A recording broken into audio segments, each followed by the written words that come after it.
What, Tony? What? Do I need you for something? Do I need to be some? Yes. Anywhere. Anywhere.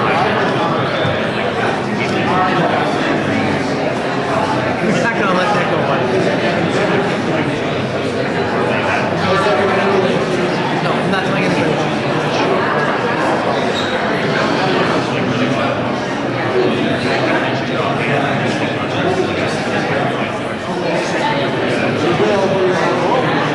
Rachel, whose idea was it to come out so early?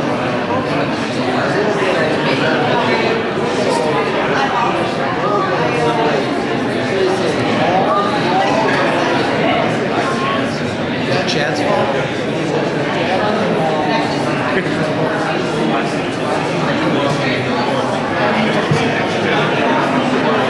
Yeah, God forbid.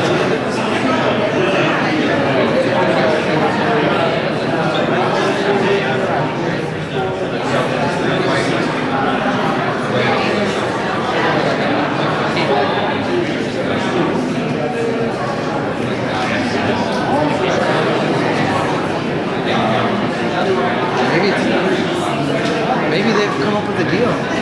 We've averted a shutdown. It's also possible.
Days and bad days.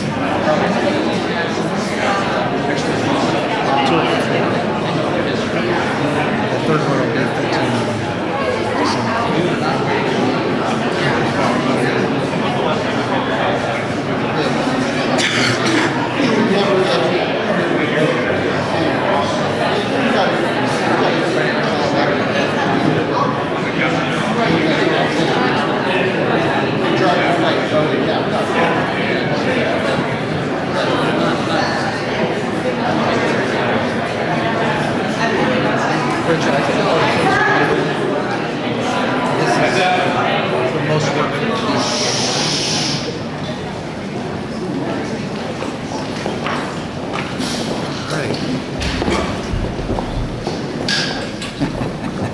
Thank you. Well, good afternoon, everyone. We are only hours away from a government shutdown, and the Democrats have a very clear binary choice. They can choose to keep the government open by voting for a short-term, nonpartisan, clean, continuing resolution, 24 pages long, or they can vote to shut the government down. That's what we're looking at. They, as you all know, have voted during the time they had the majority 13 different times, and when Biden was in the White House, on short-term continuing resolutions, 13 different times. And so it begs the question is what's changed? And I think what's changed is President Trump is in the White House. That's what this is about. This is politics. And there isn't any substantive reason why there ought to be a government shutdown. This is something that has been done routinely, as I said, 13 different times when the Democrats had the majority. But we are not going to be held hostage for over $1 trillion in new spending on a continuing resolution, nor are we going to be held hostage to allow illegals to get free health care in a continuing resolution. These are things that they're demanding as part of their so-called negotiation. Ladies and gentlemen, there isn't anything here to negotiate. This is a routine funding resolution to keep the government open so that we can continue our appropriations work and fund the government in the old-fashioned way, which is allowing the Appropriations Committee, Democrats and Republicans, to work together as they have been. And by the way, the Democrat leader keeps talking about not consulting. The Appropriations Committee, they picked the date. Democrats and Republicans, the big four on the Appropriations Committee, were consulting. They picked the date for the continuing resolution, November the 21st. And so this has been an open process from the very beginning. This year we opened up the appropriations process, something that wasn't done when the Democrats had the majority here in the Senate. But they have a clear choice in front of them today. And I hope there are Democrats out there. This may not represent the view of their leadership, but I'm hoping there are Democrats out there who are reasonable and understand what's at stake here. And as they have articulated many times in the past, the costs associated to the American people with the government shutdown. This is totally avoidable. It is a decision they're going to have to make, and if the government shuts down, it is on the Senate Democrats. The House has acted, the President's ready to sign the bill, and all that's left is for 8 Democrats to join us in passing that bill today. Senator Barrasso. Well, the radical wing of the Democrat Party is demanding that Chuck Schumer shut down the government. If not, they'll be held to pay. We know that Chuck Schumer has had a war room going for the last couple of months to orchestrate the shutdown. That is their plan. So he comes up with this ransom note asking for $1 trillion to just keep the government open for 4 weeks. Republicans aren't going to buy that. President Trump's not going to sign it. There's a solution, and it's a simple, clean, continuing resolution to keep the government funded for the next 7 weeks as the appropriations committees work through the process. Democrats are pretty familiar with this. They've done it 13 times when Biden was in office, and the minimum number of votes they got was 65. But Chuck Schumer continues to bow down to that liberal wing, AOC, Bernie Sanders, Elizabeth Warren. The American people should not suffer the costs and the consequences of a Schumer shutdown because he is politically toxic in his own party.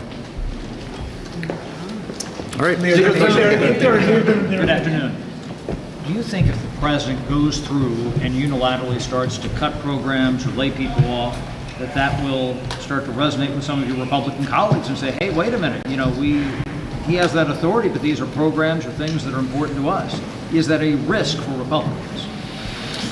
Well, it's a risk that can be totally avoided. And if you're a Democrat who on countless occasions in the past has talked about the adverse consequences, the words of the Democrat leader, harmful, painful, chaotic consequences of a government shutdown, then just vote to keep the government open. I mean, those are things that they don't control, we don't control. How a shutdown gets managed is, at this point, a hypothetical question. But your members aren't concerned that this might backfire, and sometimes these programs come back and they say, wait a minute, that was important to my state, that was important to my district.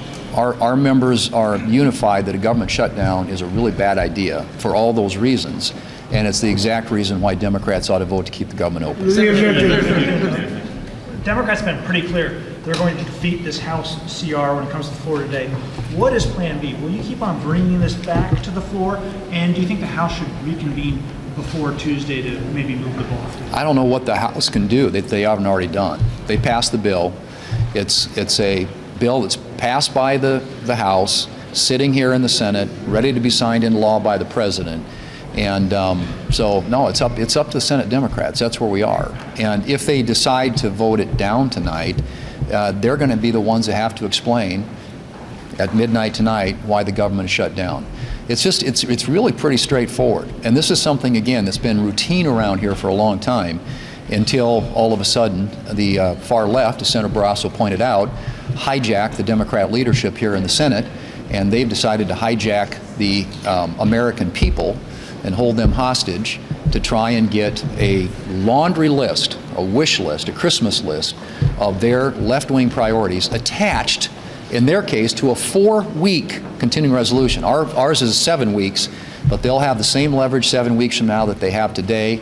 And as I've said before, we're happy to sit down with them and talk about the concerns they have, the issues they have with, for example, the premium tax credits. But you got to do that. You can't do that in the context of a hostage situation. They need to release the hostage. If there is a shutdown. About the impact on some of your constituents, particularly your farm constituents. This seems to be becoming a particularly bad to major crisis. No market in China, high input costs, low prices, and they are in a bind and going to need some additional help.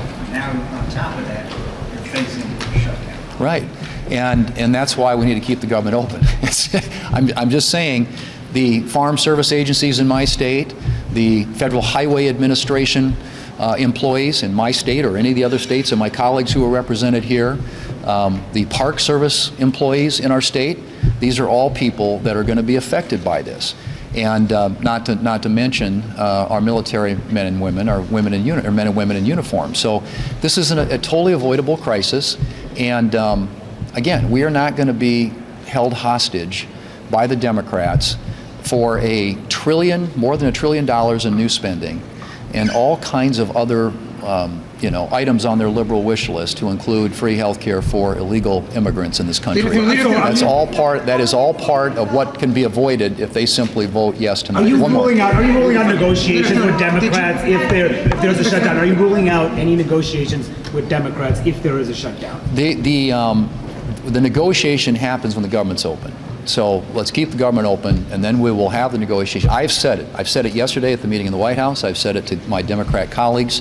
We're happy to sit down and talk about these other issues that they're interested in, but it should not have anything to do with whether or not, for a 7-week period, we keep the federal government open so that this government can continue to do its work, and that we can continue to do our work through the regular appropriations process to fund the government. This is not complicated. It's something that's happened routinely around here for a long time, including the 13 times it happened when the Democrats had the majority. So it's a binary choice. They get a chance to make that vote today, and I'm hoping, I sincerely do hope, in the best interest of the American people, that the Democrats here in Washington decide to keep our federal government open. Thank you. Your impression?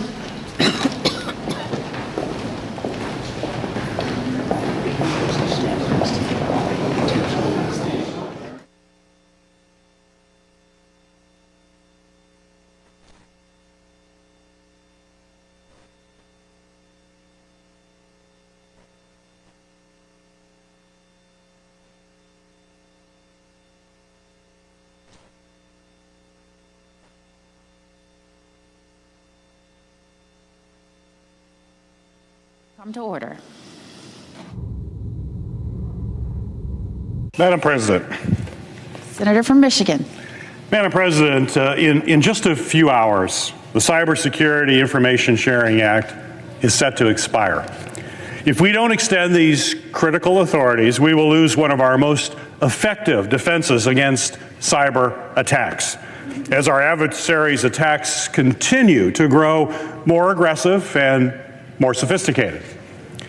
This law has protected our economy, it has protected our infrastructure, and it has protected our government for more than a decade.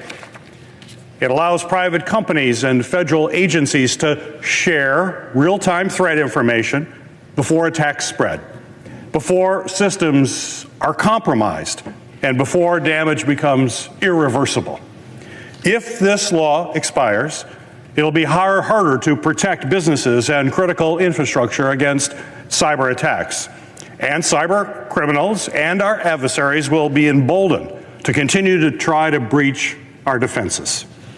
The original law was passed with a strong bipartisan support, and there is bipartisan support in both the House and the Senate to renew these protections for another 10 years. Even the Trump administration fully agrees, and the White House and the Department of Homeland Security support this 10-year extension.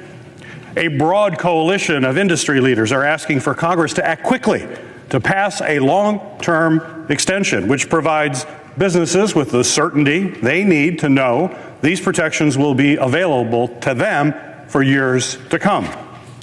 That's why Senator Rounds and I introduced a clean, bipartisan, 10-year extension in April with strong support from stakeholders who are absolutely counting on these protections. It's time to pass this bill today. Otherwise, we'll lose our networks, our businesses, and our economy. We're going to leave them exposed, to vulnerable and defenseless. We need to pass this legislation. I ask unanimous consent that the Committee on Homeland Security and Governmental Affairs be discharged from further consideration of S. 1377, and the Senate proceed to its immediate consideration, that the bill be considered read a third time and passed, and the motion to reconsider be considered made and laid upon the table with no intervening action or debate. Is there objection? Madam President, Senator from Kentucky. reserving the right to object. There's nothing better in politics than fake outrage. I'm so outraged, my program's going to go away. Oh, but you could vote this afternoon at 5 o'clock to extend your program. So instead of all the hot air, why don't you come to the floor and tell us you are actually going to vote to keep the government open and your program will be extended? You've got a chance. So let's see how you vote this afternoon. I object. Objection is heard. Madam President. Senator from Michigan. I want to be clear. This is a voluntary program that businesses across the country have been able to count on for 10 years. And these same companies are urging us to extend the exact same protections for another 10 years. These cybersecurity protections keep our country safe. They have stopped cyber attacks that could have exposed America's private data or compromised businesses and our economy, or even taken over critical infrastructure like the electric grid or in our transportation system. Countless businesses in every industry across the country depend on these protections.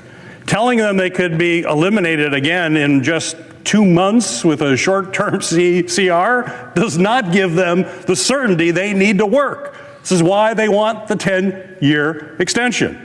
The federal government needs to help them prevent catastrophic attacks.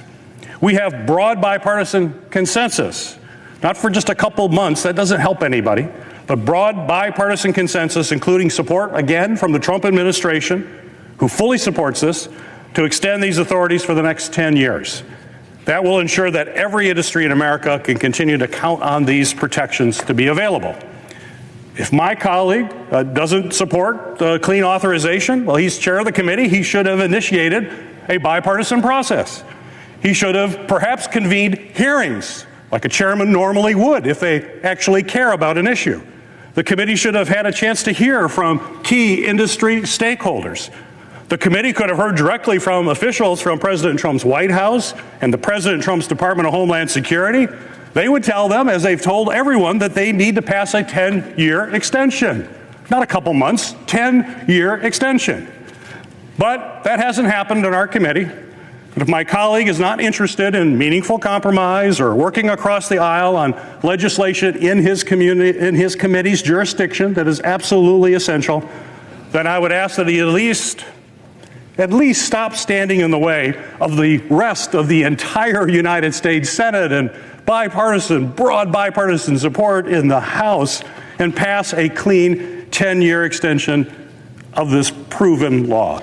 I cannot predict the ways in which cyber criminals and adversaries will try to take advantage of a situation if we can't extend these authorities.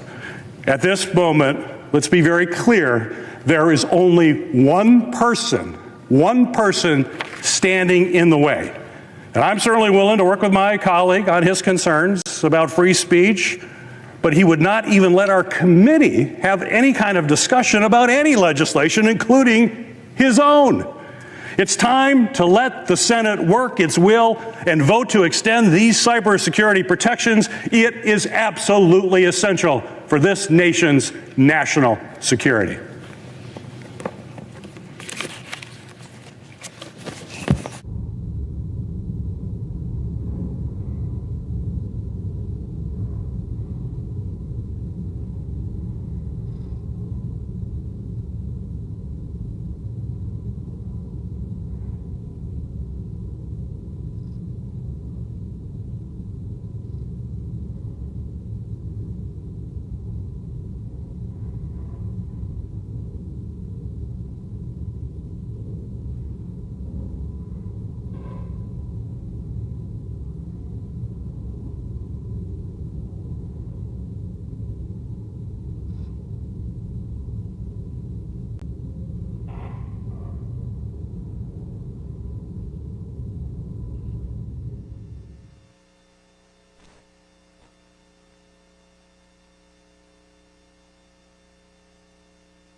Madam President. The Senator from North Carolina. Madam President, 1 year ago, Hurricane Helene brought devastating winds and record-breaking rainfall to western North Carolina. Families were displaced, homes were destroyed, and tragically, lives were lost. Even in the face of devastation, North Carolinians showed unity and compassion.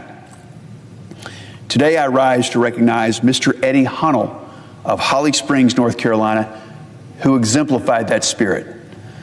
On Friday, September 27th, 2024, floodwaters surged through North Fork, New River, in Grassy Creek, North Carolina.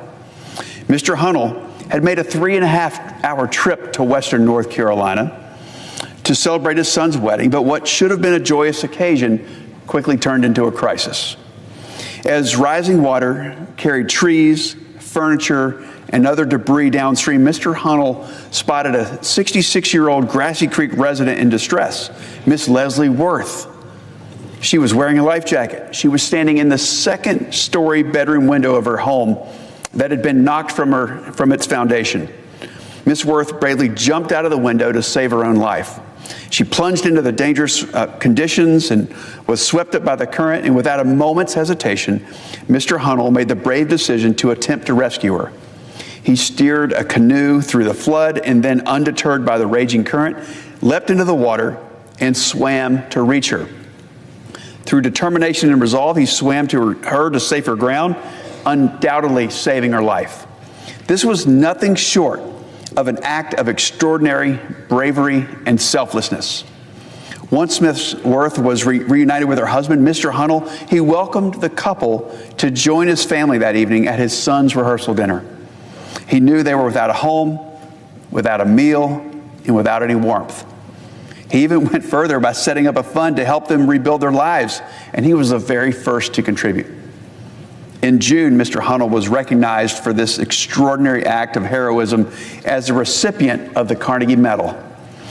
This award honors civilians who risk death or serious physical injury to an extraordinary degree, saving or attempting to save the lives of others. And I could think of no one more deserving than him.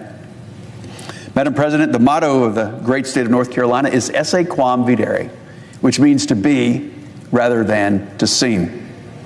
I firmly believe Mr. Hunnell has lived out our state's motto to the fullest. His actions remind us that in times of crisis, ordinary individuals can perform extraordinary deeds. I'm grateful for his swift, life-saving intervention during Hurricane Helene to save an innocent life, and I ask my colleagues to join me in honoring him for his exemplary service. May his courage continue to be an inspiration for us all. I yield the floor.